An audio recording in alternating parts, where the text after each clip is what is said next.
My last video about Octopath Traveler performed incredibly poorly, so naturally I'm making another one. I'm going to be talking about endgame plot stuff, so if you care about story spoilers, here is your spoiler warning for Octopath Traveler 1, Octopath Traveler 2, Bioshock 1, and Braid. You've been warned.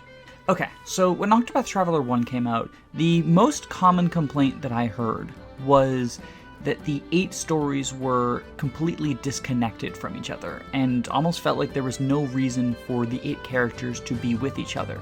Occasionally you would get travel banter, which is just a discussion between 2 of the characters about events that had happened in the story, but if you're going through Therion's story, Therion's the only character that's going to appear in cutscenes, and none of his other companions are going to interact with the other people.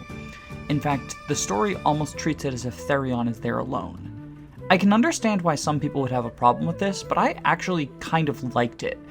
All 8 of these stories were extremely personal journeys for the characters, and while the tone shifts could be a little bit jarring, especially if you went from a darker story like Primrose's to a happier story like Tressa's, I appreciated that you got to experience stories from the different genres, and they didn't intrude on each other. In fact, my own personal sort of headcanon is that each of these characters is going through their journeys on their own, and the fact that you have a party of 4 is just theater of the mind, because the mechanics of the RPG make more sense when you have multiple party members. Sure, that gives a little bit of ludonarrative dissonance, because in combat you have 4 people, but in cutscenes you only have 1, but I felt like it was the closest compromise they could get to tell these 8 separate stories and not have the other characters intrude on them.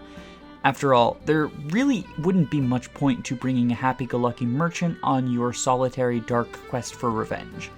It also then would bring up the complications of the themes kind of conflicting with each other.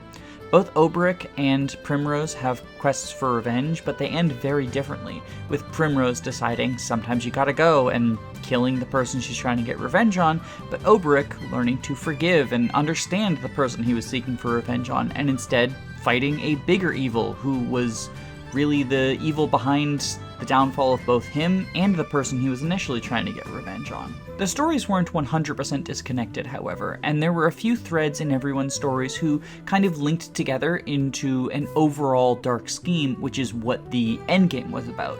See, after completing all 8 of the personal journeys, your party goes on to fight a dark god, standard RPG stuff. You end the boss fight with a dark god. But this dark god was connected to everyone's individual stories in ways that are revealed during the endgame. For example, Hannet the Hunter is hunting down a beast, and it turns out that beast is a human who was just turned into a beast through a dark ritual that was initially intended to summon the dark god but went wrong when he ran away. A human who was turned into a beast was the apothecary that treated Alphen as a child and inspired his journey, and wrote the journal that inspired Tressa's journey. There's a couple of other links like this, nothing that explicitly causes the stories to be completely connected to each other, but little things in the background that cause them all to weave together, and then results in a rather satisfying endgame, aha, that's how those were connected moment. I actually really liked this approach, but I do understand that it won't work for everyone, and there are certainly some clunky moments, especially with the aforementioned tone shifts if you do the chapters in specific orders back to back. Still, it was a common enough complaint that the devs were clearly aware of it going into Octopath 2, and so they made several changes to the formula seemingly just to address this. The most prominent of them is the Crossed Paths chapters, and I don't hate these. They are chapters that require you to have 2 specific party members in the party instead of just 1, and the story tangentially involves both of them. For example, there's a story where the scholar Oswald and the merchant Particio go about funding a telescope and then helping out the guy once his telescope gets stolen. The bigger change, however, is how they make the 8 main stories much more connected than they were in Octopath 1. Granted, your party members still don't talk and interact in the story. In fact, there is an even greater argument for the theater of the mind battle theory, because, for example, you fight a dog as one of the bosses, and the dog is much tougher than a regular dog should be. Or the final boss of Agnia's story is literally just a dance contest with the mechanics of an RPG battle, where for some reason you are beating up the opposing dancer and also some audience members. But the stories themselves are much more connected, even before the epilogue. There's a different dark god, this time it's the god of Shadow, and he shows up, or his followers show up, in about half of the stories. He's there in Temenos' story, Oswald's story, Ochet's story, Casti's story, and Hikari's story. I don't actually hate this on its own, and I was pretty excited to see what the connections would be that are revealed during the endgame. But unfortunately, I feel like this is where they really dropped the ball, and retroactively, it kind of made the explicitness of the Dark God appearing in the other stories feel worse. Okay, so let's go over how the endgame of Octopath 2 works. After you've completed all of the main stories and all of the crossed path stories, there is an additional final story that you have the ability to launch at any time.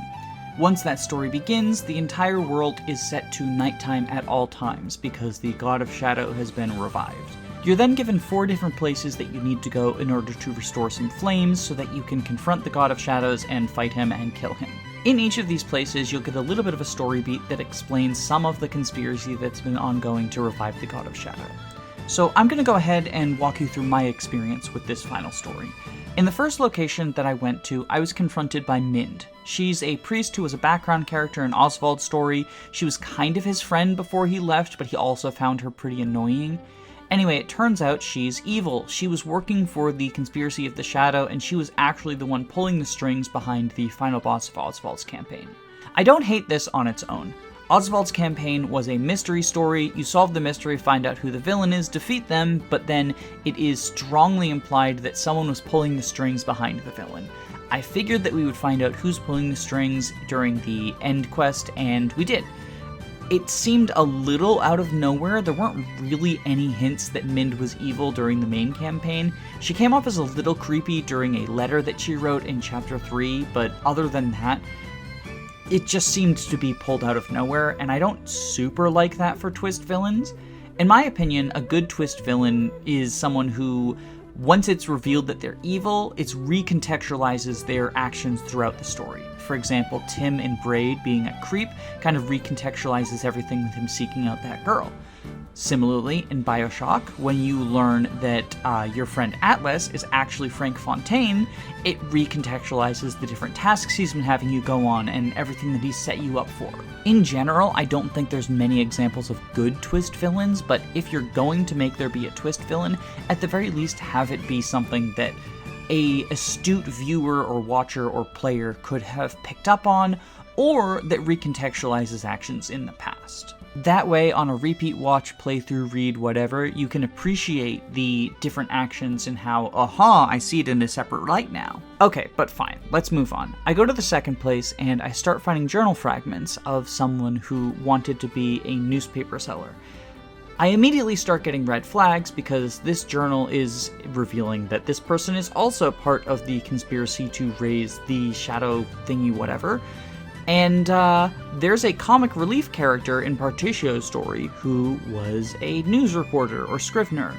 And yeah, it turns out that this was her journal, and it's revealing that she did a bunch of evil stuff off-screen that we never got to witness, and secretly she's actually a cult member trying to revive the Dark God.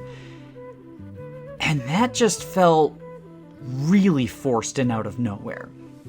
They took this comic relief character and changed her into a cultist out of nowhere and expect us to just be okay with it because she did a bunch of evil stuff off screen in various other characters' campaigns. They mentioned things like, oh, Hikari just showed up, but I'm the one who secretly made this thing happen. Oh, so-and-so just showed up, but I'm the one who secretly made this thing happen during their campaign. But none of this was not only hinted at, but even this character wasn't even present in those scenes previously. We're just supposed to expect that, oh, they were there, just, you couldn't see them. They were hiding or whatever. And it continues like this. In each place that we go, it's revealed that another background character was secretly part of this conspiracy, until it gets to the point where I'm just thinking, is there anyone in the world who wasn't part of this shadow conspiracy? If anything, it just serves to undermine the characterization that these people had in the stories that they were a part of. I'm not surprised when I find out that Hikari's technical advisor is actually the mastermind behind this conspiracy, because I just kind of assume everyone is in this conspiracy by now. It really just falls apart, and I don't care about any of the characters anymore. Even the ones who weren't explicitly revealed to be in the conspiracy suddenly just become Well, I don't care. They probably did a bunch of evil stuff off screen and the game's gonna reveal it to me at some point. That's not to mention the fact that almost every villain is in some way involved in this conspiracy, undermining to an extent the motivations that they have. Instead of being entirely driven by his ego and jealousy of Oswald, Harvey is part of the conspiracy to revive the Shadow. He doesn't fully know it, there's a little bit about him being manipulated, but it really undercuts the sort of human villain motivations. Anyway, I guess that's kind of my point in the video, is that by trying to too closely connect all of the stories, they kind of ruined all of them. It's telling that the story that to me sticks out the most is Agnieszka's, because it's not connected to this overall conspiracy, and instead is just about her journey to try to become the best dancer or a pop star. And it's really nice. It's, much lighter in tone than the others, but its lack of connection to the conspiracy causes it not to be weighed down by 10 million different twist villains. On that note, can we kind of stop having every villain be a twist villain? I'm really over it now. It occasionally works, like the examples that I gave earlier, but far more often than not, it fails. And the examples I gave earlier aren't even like huge twist villains where they really only work because it's a twist. Like, I spent a long time trying to come up with examples of good twist villains, and those were the two I came up with, and Braid is a story that doesn't even really have much story. Like, I don't know, can you even call Tim a twist villain? Comment below if you think Tim is a twist villain. Bye!